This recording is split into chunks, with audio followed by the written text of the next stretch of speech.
In the ruins of New Haven, smoke curled from broken buildings like ghostly fingers reaching for a sky that no longer belonged to humans.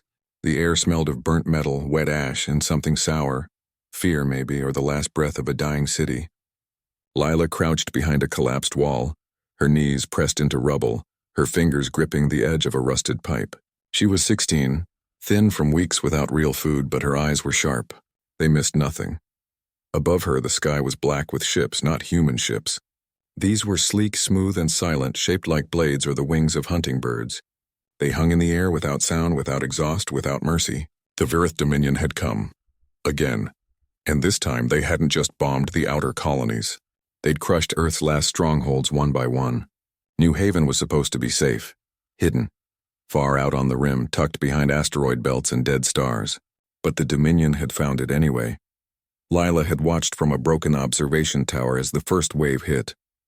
No warning, no demands, just fire from the sky, turning streets into glass and people into shadows on the walls. She'd run then, dragging her little brother with her, until a blast wave threw him into a crater. He hadn't gotten up. Now 3 days later, she was alone, and still hiding. She didn't cry. Tears were a luxury. Water was too precious. Instead, she counted breaths. 1, 2, 3. She listened. The usual sounds of war, screams, gunfire, collapsing steel, had stopped hours ago. Now there was only silence, heavy, waiting, then a hum, not loud, not violent. Just a low, steady vibration, like a tuning fork struck deep in the earth. Lila froze. She peeked over the rubble. A single ship, smaller than the others, shaped like a teardrop, descended slowly toward the city center. It didn't fire. It didn't hover like the rest. It landed gently in what used to be the main plaza. Dust swirled around it, then settled. The side of the ship opened. Out stepped a woman. Lila's breath caught. She was tall, taller than any human Lila had ever seen. Her skin was pale, almost glowing in the gray light, and her hair fell like liquid silver down her back. She wore armor, not bulky like human soldiers, but smooth, flexible like woven moonlight. Her eyes were the strangest part. Silver, yes, but with flecks of gold that seemed to shift when she moved. And around her shoulders, coiled like a living scarf, was a creature no bigger than a house cat. It had scales the color of embers, tiny wings folded tight against its back, and eyes that burned like molten gold. It blinked slowly, then turned its head toward Lila's hiding place. Lila ducked, heart hammering. Had it seen her? The woman didn't look around. She simply stood in the center of the ruined plaza, hands at her sides as if waiting. Minutes passed. Then from the sky, more ships moved. Not to attack, but to form a ring around the plaza. A circle of silence. No weapons fired. No orders shouted. Just stillness. Then voices. Not from the sky. From the ground, Lila heard boots on stone. Dominion soldiers, tall, armored, faceless behind smooth helmets, marched into the plaza in perfect lines. They stopped 10 paces from the silver-haired woman. One stepped forward. Taller than the rest, his armor was black with red markings. "You defy the decree," he said. His voice was deep, cold, like ice cracking under weight. The woman didn't flinch. "The decree says burn them all," she replied. Her voice was calm, clear like water over stone. "But I say we look first." "The humans are vermin," the soldier said. "They breed chaos. They destroy worlds. They do not deserve another breath. And yet," the woman said, "they built this city. They grew food in poisoned soil. They sang songs in the dark. Is that chaos? Or is it courage?" The soldier didn't answer. He just stared. Then the small creature on her shoulder lifted its head. It made a soft sound like a purr mixed with a growl. The soldiers tensed. Their hands moved toward their weapons. "Do not," the woman said.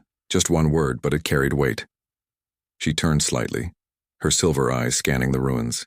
Lila held her breath, pressing herself flatter against the ground. But the woman's gaze didn't stop on her. It moved past as if she knew Lila was there, but chose not to see her. "Not yet.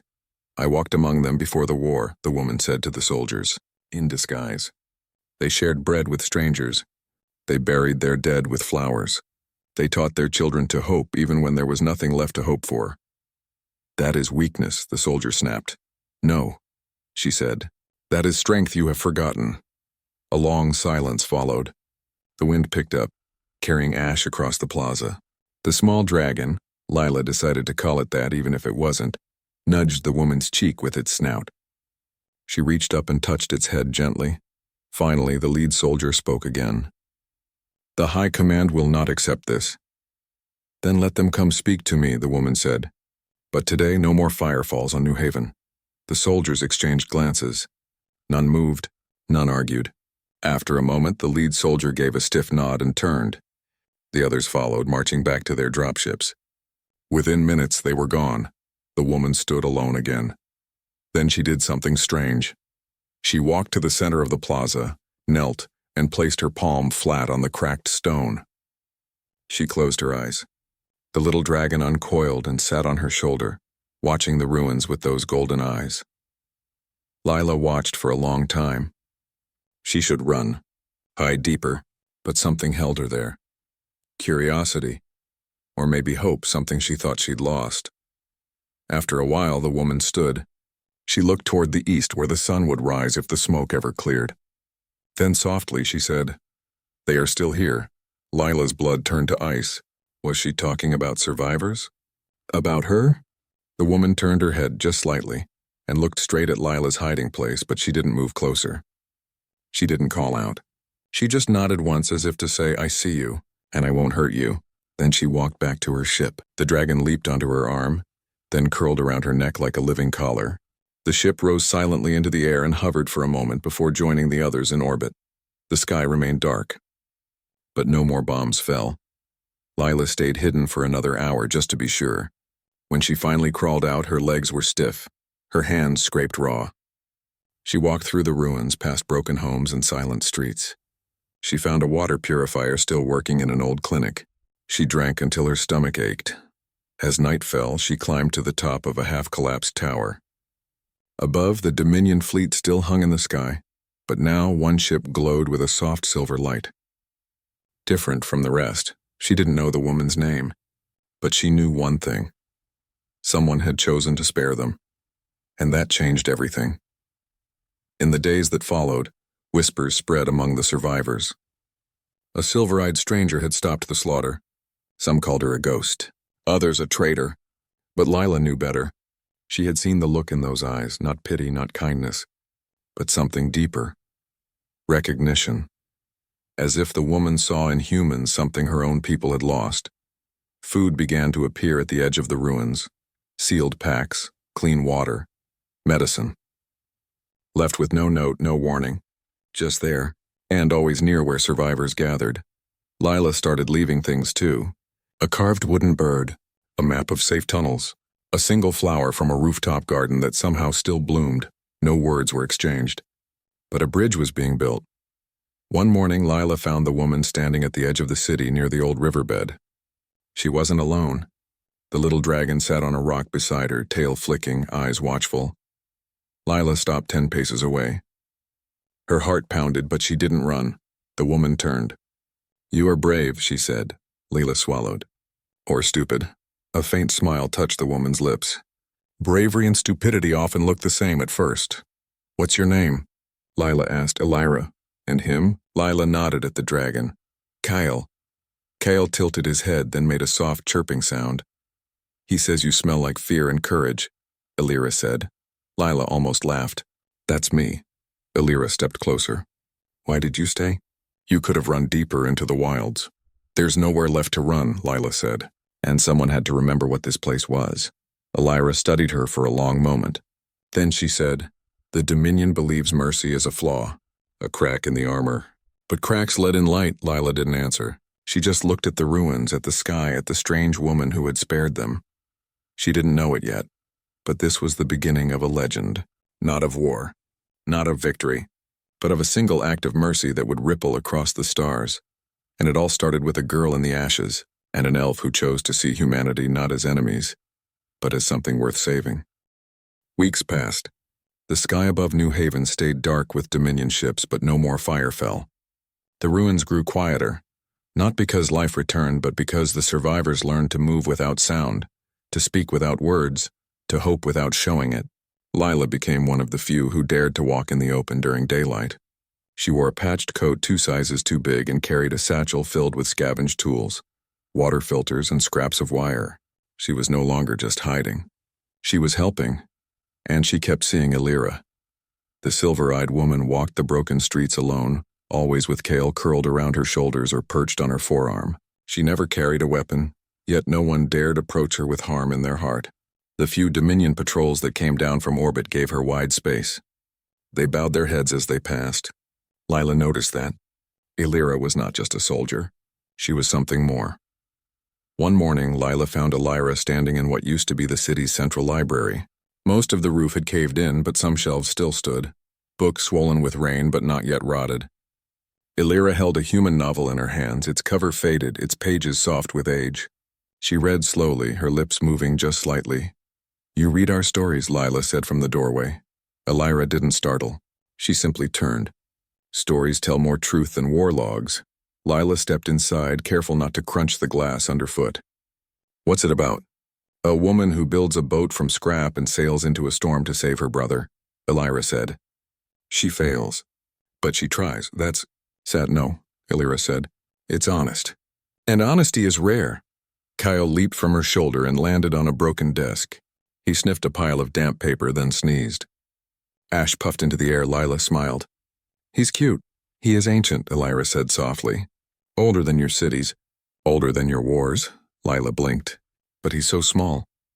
"Size is not the same as power," Illyra replied. "Just as mercy is not the same as weakness." They fell into a rhythm after that. Every few days, Lila would bring Illyra something. A working flashlight, a can of peaches, a child's drawing found in the rubble. In return, Illyra taught her things. How to read Dominion signals by the flicker of their ship lights. How to tell clean water from poisoned by the way it bent light. How to listen to silence and hear what it was hiding. One afternoon, while sorting through a collapsed storage unit near the old medical district, Lila found a strange panel in the floor. It was metal, smooth, with no hinges or handles, but when she brushed dust from it, faint lines glowed blue beneath her fingers. She called Illyra. The elf woman arrived within minutes, Kyle riding on her back like a living cloak. She knelt by the panel, her silver eyes narrowing. "This is not human," she said. "It's under our city," Lila said. "How can it not be ours?" Illyra placed her palm flat on the surface. The glow brightened. A low hum filled the air, so deep it vibrated in Lila's bones. Kale hissed and backed away, his golden eyes wide. "What is it?" Lila asked. "I do not know," Illyra admitted. "But it is old. Older than the Dominion. Older than my people." She pressed harder. The panel slid open with a sigh, revealing a dark stairwell spiraling down into the earth. Cold air rose from it, smelling of stone and something sharp like ozone after lightning. Lila grabbed a flashlight. "We should go down." "No," Illyra said sharply. "Not yet." But Lila was already stepping onto the first stair. "If it's under our home, we have a right to know." Illyra hesitated, then followed. Kale stayed at the top, tail twitching, watching the sky. The stairs went deep, deeper than any basement Lila had ever seen.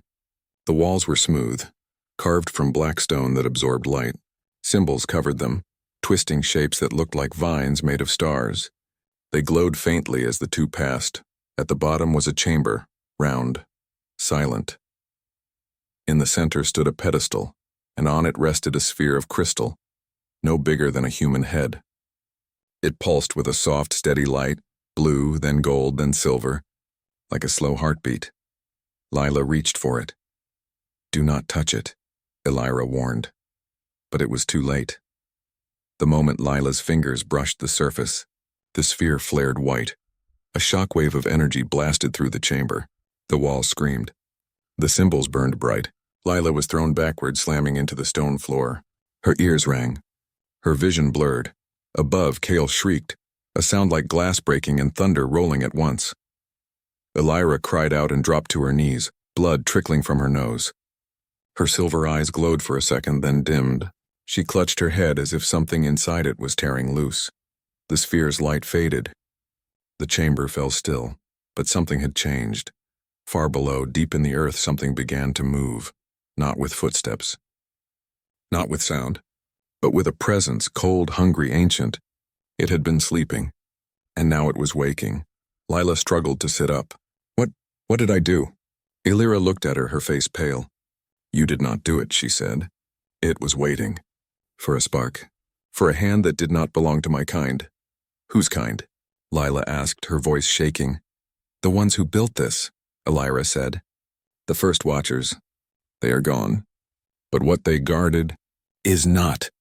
Cale scrambled down the stairs and pressed himself against Elira's leg, trembling. His usual calm was gone. His scales dimmed, then the ground trembled, not an earthquake. Something else. A slow, rhythmic thud like a giant heart beating under the world. Lila grabbed Elira's arm. We have to go, they ran up the stairs, through the ruins, into the open air. But the sky was no longer safe. Dominion ships shifted in orbit, their lights flashing red. Alarms wailed across the fleet. On the ground, the earth cracked, not randomly. In patterns. Lines spreading from the library like roots. From those cracks, thin black shapes began to rise. Not human, not Dominion. They had too many limbs, too many eyes, and moved like shadows given teeth. Lila had never seen anything like them. But Elira knew. The hollow maw, she whispered. They feed on fear. On silence. On forgotten things. One of the creatures turned its head toward them. It made no sound, but Lila felt a chill crawl up her spine. Elira pulled her behind a broken wall. Stay low.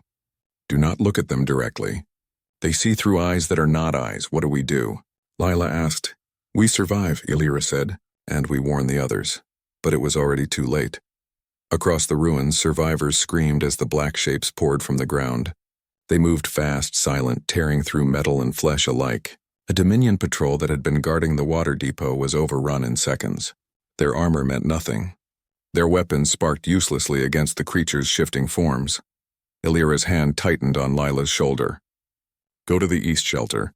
Tell Mara to seal the doors. Use the red wire, not the black. Lila nodded and ran. She dodged falling debris, leaped over cracks in the road, and ducked under a collapsed bridge. Behind her, the city groaned as if in pain. The sky darkened further, not from clouds, but from the Dominion ships descending. Weapons charging. But they weren't firing on the creatures. They were firing on the ground, trying to bury the threat. Lila reached the east shelter just as the first blast hit. The earth shook. Dust rained from the ceiling. Inside, a dozen survivors huddled together. Men, women, children. Mara, a woman with short gray hair and steady hands, stood by the door controls. It's coming. Lila gasped. Seal it, red wire. Mara didn't ask questions. She flipped a switch, pulled a red cable from the panel, and jammed it into place. The heavy door slid shut with a hiss. Outside, the world fell apart. But inside, for now, they were safe. Lila leaned against the wall, breathing hard. Her hands were shaking. Her mind raced. She had touched something she didn't understand. And now something worse than war had been unleashed. Hours passed. No one spoke. They listened to the distant booms, the strange screeches, the hum of Dominion engines. Then a new sound, a roar, not human, not machine. Deep, powerful, full of fire and fury. Lila knew that sound. She ran to the small observation slit in the wall. In the distance, above the ruined plaza, Cale was no longer small. He had grown. His wings stretched wide, casting shadows over buildings. His body glowed with inner heat, scales blazing like molten rock. He circled the sky, breathing streams of golden flame that turned the black creatures to ash. And on his back, standing tall despite the wind and chaos, was Elira. She held no weapon. But her eyes burned with silver fire. She had not come to destroy. She had come to protect. And as Lila watched, she understood something new. Mercy was not just sparing lives. Sometimes, mercy meant standing between the innocent and the dark. Even if it cost you everything. The battle raged through the night. The Dominion, confused and afraid, fired wildly. The creatures from below kept rising. But Cale and Elira held the center. By dawn, the cracks in the earth had sealed themselves. The black shapes were gone, burned, buried, or driven back into sleep. But the cost was heavy. Kyle landed in the plaza, his great form shrinking slowly back to the size of a cat. He collapsed at Elira's feet, his golden eyes dim, his breath shallow. Elira knelt beside him, whispering words in a language that sounded like wind through ancient trees. Lila walked out of the shelter, alone. She approached slowly. Elira looked up. Her face was streaked with soot and blood, but her eyes were clear. You woke it, Elira said. Not as blame. Just fact. I'm sorry, Lila said. No, Illyra replied. You did what humans do. You reached. You wondered. That is not a crime. It is a gift. She placed a hand on Kale's head. The dragon let out a weak purr. The real enemy was never humanity. The days after the battle were quiet but not peaceful. The air still hummed with tension, like a wire pulled too tight. The Dominion fleet remained in orbit, but their movements were different now. Nervous, uncertain. Patrols on the ground doubled, then tripled. They no longer looked at the human survivors with cold indifference. Now they watched the earth beneath their feet. Weapons ready, eyes scanning every shadow.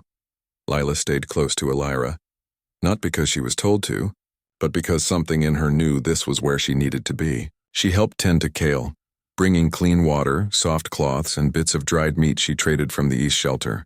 The little dragon barely moved. His golden eyes stayed half-closed, his breathing slow and shallow. But when Lila sat near him, he would sometimes nudge her hand with his snout, a weak but clear sign that he remembered her. Illyra rarely spoke. She spent most of her time standing on the highest point of the ruined plaza, staring at the horizon as if expecting the ground to split open again. Her silver hair caught the weak sunlight, making her look like a statue carved from moonlight, but Lila saw the strain in her shoulders, the tightness around her eyes. Whatever had happened in the chamber had hurt her too. One evening, as the sky turned deep red, Illyra finally spoke. He is not my pet, she said, her voice low but clear. Lila looked up from where she was wrapping a bandage around Kale's foreleg. I never thought he was. Illyra turned to face her. Most do, they see small. They think tame. But Kale is my oath brother. We bound our lives together long before your cities rose from dust. Lila nodded slowly. What does that mean? It means, Illyra said, kneeling beside Kale, that when he bleeds, I feel it. When I fall, he rises in my place. We are not master and beast. We are two halves of one promise. What promise? To guard what is fragile, Illyra said. Even if it does not ask to be saved. Lila thought about that. She thought about her brother, buried under rubble with a toy soldier in his hand. She thought about the people in the shelter who shared their last can of beans without a word. Fragile, yes. But not weak. Before she could speak, the ground trembled. Not a full quake, just a shiver like the earth taking a breath. Illyra stood in one smooth motion. Her eyes narrowed. Kale lifted his head, a low growl rumbling in his chest. They are coming back, Illyra said. Who? Lila asked, though she already knew. The Hollow Maw. They tasted fear. They will return for more. Lila ran to the edge of the plaza, scanning the ruins. At first, nothing. Then far to the west, the ground cracked open in a straight line, clean and sharp, like a knife slicing through skin. Black shapes rose from it. Taller this time, faster, their limbs twisting in ways that made Lila's stomach turn.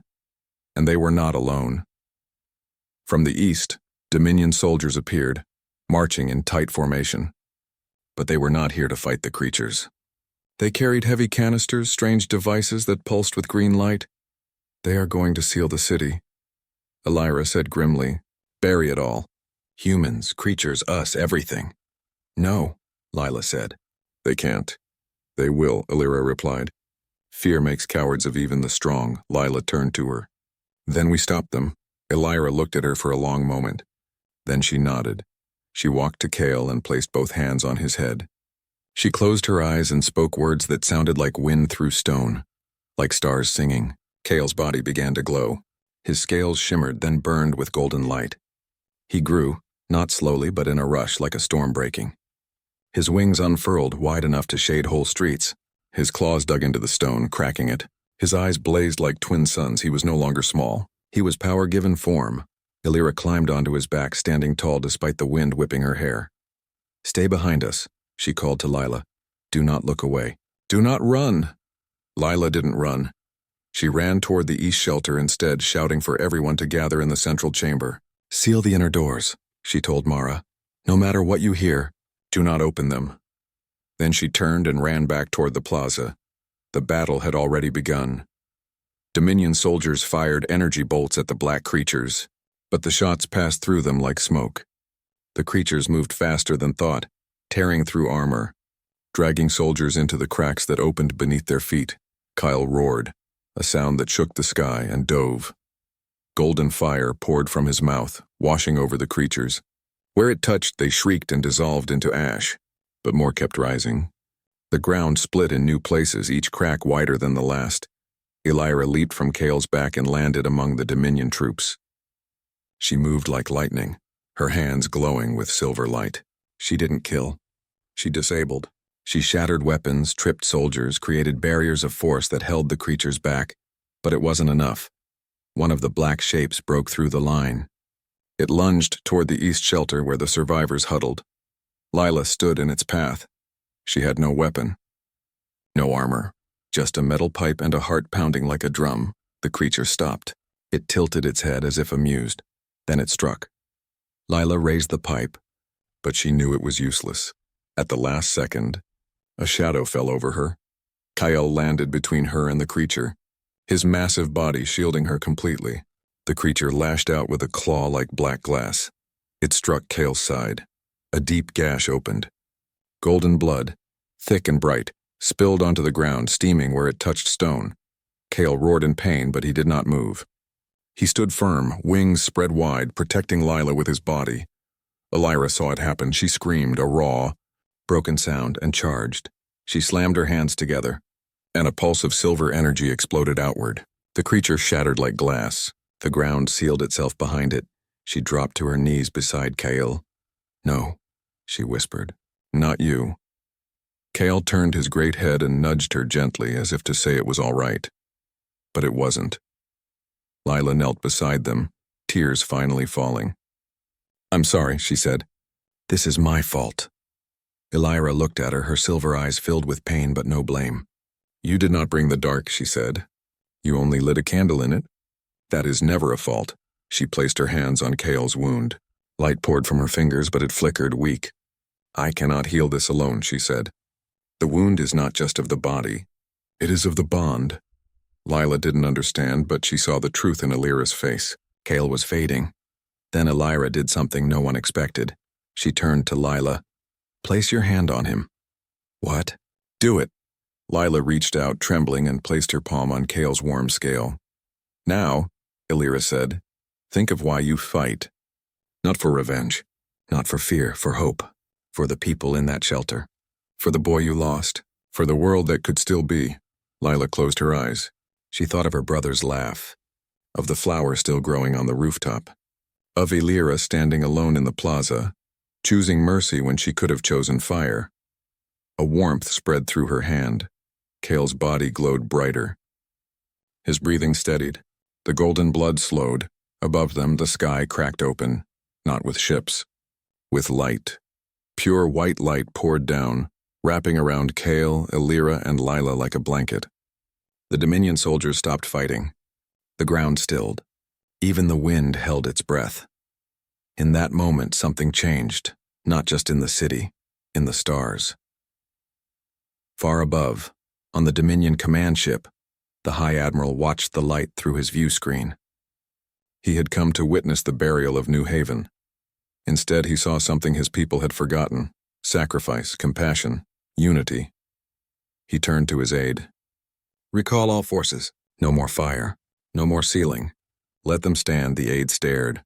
"Sir, the creatures are not our true enemy," the Admiral said. "And today we have seen what might defeat them." Back on the ground, the light faded. Kale shrank slowly back to his small form, but his eyes were bright again. He looked at Lila and chirped softly. Elira stood, helping Lila to her feet. Her face was tired but calm. "You are part of the bond now," she said. Lila looked at her hand. A single golden scale had appeared on her palm, warm to the touch. "What does that mean?" she asked. "It means," Elira said, "that you are no longer just a survivor. You are a guardian." Around them, the ruins were still broken. The sky was still dark, but something had shifted. The war was not over. But for the first time, there was a chance, and it began with a girl, an elf, and a dragon who chose to bleed for each other. Lila looked at the shelter, where people were now stepping out, blinking in the strange new light. She walked toward them, the golden scale glowing faintly on her skin. She had a story to tell and a promise to keep. The days that followed were strange. The Dominion fleet still hung in the sky, but their ships no longer pointed weapons at the ground. Instead, they formed a wide ring around New Haven as if guarding it. Patrols on the surface changed too. Soldiers moved with less tension, and some even nodded at human survivors when they passed. No one spoke of peace, not yet, but the air felt lighter, like a storm had passed and left the world cleaner. Lila walked through the rebuilt plaza with a new step. She wore a simple tunic now, patched but clean, and on her right palm the golden scale glowed faintly in the sunlight. It did not burn. It did not fade. It simply was a mark, a memory, a promise. Elira stayed close, though she spoke little. She spent her mornings on the eastern ridge, watching the horizon. Cale was with her always, small again but strong, his golden eyes sharp and alert. He no longer trembled at the wind. He purred when Lila approached, and sometimes he would curl around her wrist like a living bracelet. The survivors began to rebuild. Not just walls and roofs, but trust. They shared food with Dominion soldiers who looked hungry. They taught each other words in broken tongues. A child gave a Dominion scout a carved wooden bird. The scout, after a long pause, gave the child a smooth blue stone from his homeworld. No one knew what it meant, but it was a start. Then the High Admiral came. He arrived in a shuttle unlike the others, white, not black, with silver lines that shimmered like water. He stepped onto the plaza alone, wearing no armor, only a long coat that brushed the ground. His face was lined with age and command, but his eyes were clear. Elira met him at the center of the square. Lila stood a few steps behind, Cale on her shoulder. The Admiral stopped 10 paces away. He did not bow, but he did not stand tall either. He simply looked at Elira as if seeing her for the first time. "You defied the decree," he said. His voice was quiet, but it carried. "I upheld a deeper law," Elira replied. "The law of mercy," he said. "We were taught it is a flaw, a crack in the armor. And yet," Elira said, "it is through cracks that light enters." The Admiral looked past her, at the humans working together with his soldiers to clear rubble, at children playing near a newly dug well, at Lila, standing with a dragon on her shoulder and a golden mark on her hand. "What happened here?" he asked. Elira turned to Lila. "Tell him." Lila took a breath. She spoke slowly in simple words. She told him about the chamber under the library, about the sphere, about the creatures that rose from the earth. She told him how Cale stood between her and death, how Elira chose to heal, not destroy, how the light came not from weapons but from a choice. The Admiral listened without interrupting. When she finished, he was silent for a long time. Then he said, "The relic beneath this city. It is a beacon." Elira nodded. "Yes, not for war. For unity. It answers not to power but to sacrifice." The Admiral's hands clenched. "We have been fighting the wrong enemy." "Yes," Elira said. "The Hollow Maw is not just beneath this world. It sleeps under many. It feeds on division, on fear, on the belief that some lives matter less than others." The Admiral looked at the sky. "The High Command will not believe this." "Then let them come see," Elira said. "Bring them here. Show them what mercy built." The Admiral studied her face. Then he gave a single nod. "I will try." He turned to leave, then paused. "What will you do now?" Elira looked at Lila, then at Cale.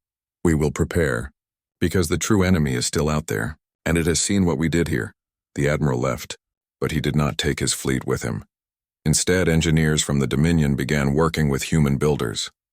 They reinforced shelters, they purified water, they set up signal towers that could reach beyond the system.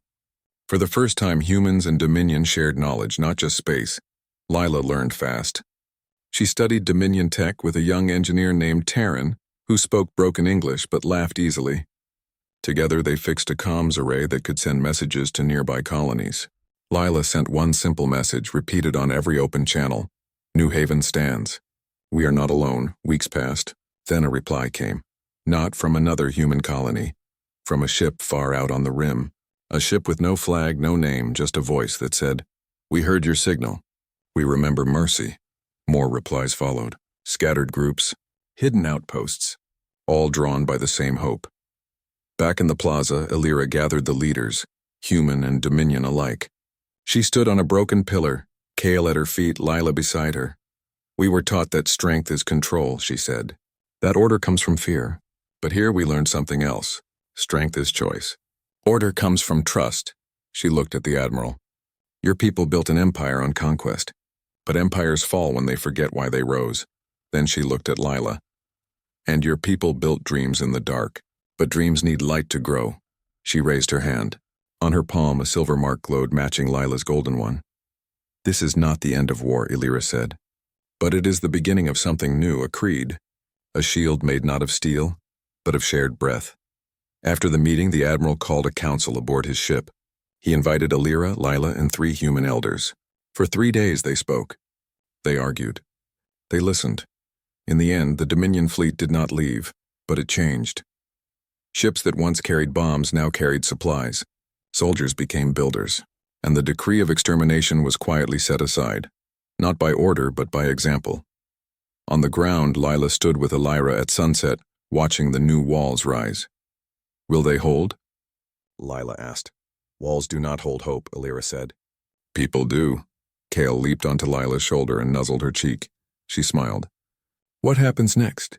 Illyra looked to the stars. The beacon has been lit, others will come. Some to help, some to test us, and some to destroy what we built. Then we fight, Lila said. No, Illyra said softly. We show them what we showed the Dominion. That mercy is not weakness. It is the bravest thing a soul can offer. Lila touched the golden scale on her palm. It pulsed, warm and steady. Far above, the fleet's lights shifted from red to blue, a new signal. A new promise. And in the deepest archives of the Dominion, scribes began writing a new doctrine. Not of conquest, but of covenant. It would bear Illyra's name, but its heart would be human, because they showed mercy once. And in doing so, they did not just save lives. They created a legend, one that would echo across the stars, not as a tale of war, but as a whisper of hope. And it was only the beginning. Years passed. New Haven was no longer ruins. It was a city again, small, yes, but alive. Trees grew in the old plaza. Children played where bombs once fell. The walls were strong, but the gates stayed open. Not because the world was safe, but because they had chosen to trust anyway. Lila was older now. Her face had lines from sun and worry, but her eyes still held that sharp light. She wore a simple uniform, blue with silver trim, not as a soldier, but as a teacher, a leader, a keeper of stories. Every evening she sat on the steps of the rebuilt library and told the children about the time the sky burned, and an elf woman walked into the ashes and chose to spare them. The children listened wide-eyed. They knew the names: Illyra, Kale, the golden scale, the beacon beneath. They also knew Lila carried that scale on her palm, though it no longer glowed. It had faded to a soft gold line, like a scar that remembered light. Illyra and Kale were gone now. Not dead, just elsewhere. They had left one morning, just after dawn, with no warning. Only a note left on Lila's desk. The dark stirs beyond the rim. We go to meet it. Guard the light. No one knew where they went. But sometimes, on clear nights, people swore they saw a silver ship streaking past the outer stars, its hull shimmering like dragon scales. Life in New Haven grew. More ships came, not just from human colonies, but from worlds that had once been enemies. Some came to trade, some to learn. A few came just to see the place where mercy changed the course of war. The Dominion was different too. The old High Admiral had retired, but his teachings spread. New officers studied the New Haven Accord, the quiet agreement that said strength could be kind and order could be fair. In the great halls of their capital, Illyra's name was spoken with respect, not fear. Lila walked through the market one morning, nodding at vendors, stopping to ruffle a child's hair. She carried a small satchel with maps and messages. A new signal had come in from the edge of known space, faint, broken, but it carried a symbol, the same one from the beacon. She did not panic. She had learned patience.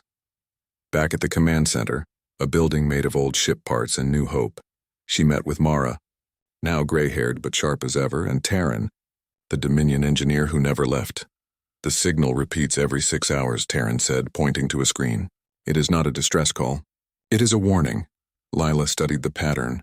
It matches the beacon's rhythm. Mara crossed her arms. Do you think it is them? Lila did not answer right away. She looked out the window at the city, the gardens, the school, the open gates. If it is, they need us. And if it is not, someone else does. That night she called a meeting. Not just leaders, everyone, humans, Dominion, traders, wanderers. She stood on the same pillar where Elira once spoke. We were saved not by weapons, but by choice, Lila said. Now it is our turn. We will send a ship. Not to fight, to listen. To help, no one argued. They had lived the truth of those words. The ship they built was small but strong. Its hull was lined with panels from old Dominion fighters and human freighters. Its core held a piece of the beacon's crystal, gifted by the Admiral before he left. And on its side, painted in silver and gold, was a symbol, a dragon curled around a human hand. Lila would not go. Her place was here, guarding the home they had made. But she chose the crew carefully. 2 humans, 2 Dominion, and a young pilot named Cora who had been born in the shelter during the first battle. Before they left, Lila gave Cora a small box. If you find them, she said, give her this. Inside was a single dried flower, the same kind that once grew on the rooftop during the war. The ship launched at dawn. As it rose into the sky, the whole city watched. Not with fear, with hope. Weeks turned to months. Then a message came, not words. Just an image, a silver ship floating near a dead star. On its hull, claw marks, old, healed, but clear. And beside it, a small shape with golden eyes. They were alive, and they were not alone. Other ships gathered around them. Strange, ancient vessels from worlds no one had mapped. They had heard the beacon, too. They had seen what mercy could do. Back on New Haven, Lila stood on the ridge where Elira once watched the horizon. The wind tugged at her coat. Kale's old perch, a smooth stone, sat nearby, worn from years of waiting. She smiled. Far beyond the edge of known space, aboard a ship woven from living crystal and dragon-scale alloy, Elira gazed at a star map flickering with new lights. Each one was a world that had chosen kindness over conquest, unity over fear. Kale lay curled on the console, his tail flicking lazily. He opened one golden eye and chirped. Elira reached down and scratched behind his ear. They are ready, she said softly. She thought of Lila, of the flower she would soon receive, of the city that grew from ashes because someone chose to see worth in the broken. The true enemy was still out there. The Hollow Maw waited in the dark between galaxies, patient, hungry. But it was no longer unchallenged. A new force moved through the stars now. Not an army, a network. A family of worlds bound not by law but by memory, by the story of a girl in the ruins, an elf who spared her, and a dragon who bled for both. Elira stood and walked to the ship's edge. The stars stretched before her, endless and bright. Let them come, she murmured. Now they will know what happens when you show mercy, and what happens when you do not. Kale leaped onto her shoulder, his scales catching the starlight. Together, they turned the ship toward the next beacon. The legend was no longer just a story, it was a shield. Promise, a way forward. And it began with one act of mercy. One that saved not just humanity, but something far greater.